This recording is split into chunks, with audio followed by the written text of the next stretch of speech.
Imagine grandir sans savoir qu'un jour tu vas devoir tuer ton père et ta mère. Tout commence à Thèbes, le jour où le roi Laios et la reine Tchokas mettent au monde un très joli garçon. Et là, une sorcière vient dire au roi et à la reine, si vous gardez cet enfant, il endormira son père et fera un câlin à sa mère. Bon, t'imagines bien que c'est une métaphore. Du coup, les parents de cet enfant, qu'est-ce qu'ils font?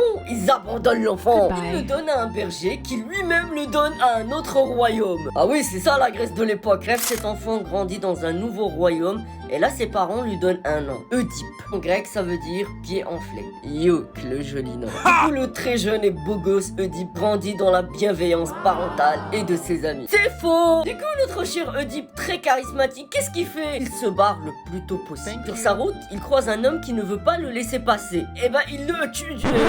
Il lui fait dodo, cola mon petit frère. Et du coup, surprise, c'était son père!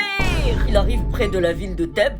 Mais là, sur place, il y a un énorme monstre qui menace la ville. Alors, laissez-moi vous décrire la bête. Il a la tête d'une femme, des ailes d'aigle et le corps d'un lion. Alors, il n'y a pas de bataille épique, mais le Sphinx décide de lui donner une devinette. Quelle est la créature qui marche sur 4 pattes le matin, 2 le midi et 3 le soir? Oedipe, ce beau gosse, il lui dit l'homme. Car à sa naissance en tant que bébé, il marche sur 4 pattes. Quand il devient adulte, il marche sur 2. Quand il devient vieux, il marche avec la canne. Du coup, le Sphinx, il se met à pleurer sa mère. Les habitants de Thèbes, pour remercier Oedipe de les avoir sauvés de ce monstre, décide de lui offrir en récompense la reine de Thèbes. Oui, vous avez bien entendu, il s'est marié avec sa maman. Attention, tout ça sans le savoir, bien sûr Oedipe. En tout cas, tout ça ne lui a pas empêché de lui faire beaucoup d'enfants. Et quand les deux apprennent, Oedipe se crève les yeux et la reine Tchokas meurt de dégoût. Voilà l'histoire de Oedipe, c'est fini. Mais bon, ça ne t'arrivera jamais à part si tu...